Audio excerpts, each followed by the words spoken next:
I was first diagnosed with cancer when I was 29 years old. We were talking on the phone in the evening, and she had mentioned that couldn't see out of half of her eye. And when I got home, we went to the eye doctor. They sent me to a specialist, and I didn't really understand why I kept going to all these different doctors. I thought for sure it was just, a flu or something. So when I did get to the specialist and the ophthalmologist, he had done a lot of searching, and it was determined that it was a detached retina, but detached not because of an impact or anything, but because of the melanoma. It's a choroidal cancer. It's in the choroidal layer. It's in the last layer of your eye, and the tumor had grown so big that it tore the retina.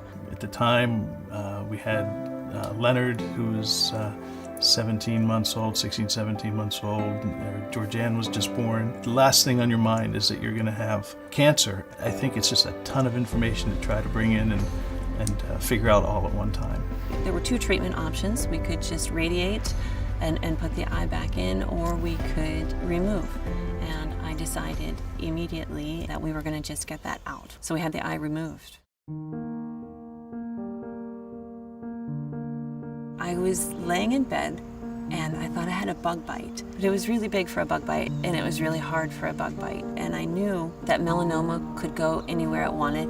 I called my gynecologist. We went down and did a breast exam. We found out right away when we were in the process of the biopsy that it was melanoma. When that came back, it really was a blow because we thought we were done with it. We didn't think we'd have to deal with cancer anymore.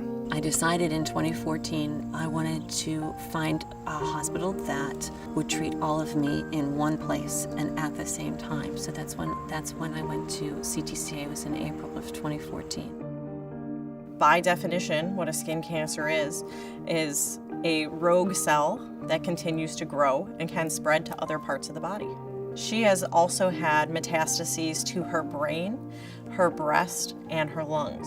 Treating cancer patients now is a team approach. The disease and the diagnosis requires a team of surgical oncologists, medical oncologists, and radiation oncologists. Pam is a very special person. She has a very strong light inside of her. Every time she comes in to see me, even if she knows that there's a recurrence or a new tumor, she always has a positive outlook.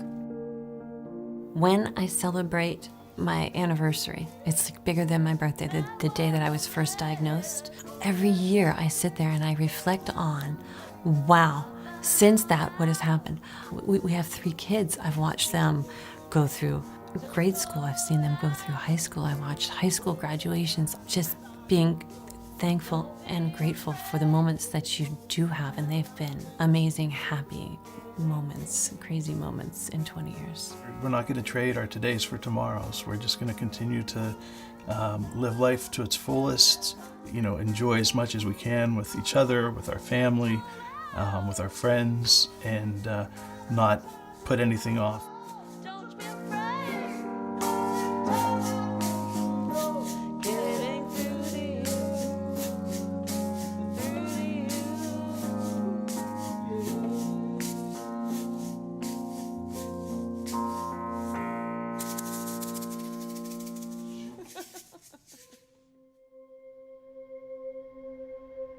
So what I learned while talking with Dr. Farrington today was that I have a new spot on my left lung, and the 2 smaller spots, or 1 smaller spot is grown that we knew about. There's 4 altogether, where there was 2 last time. So they're growing, and it's concern but not panic. We want to make sure that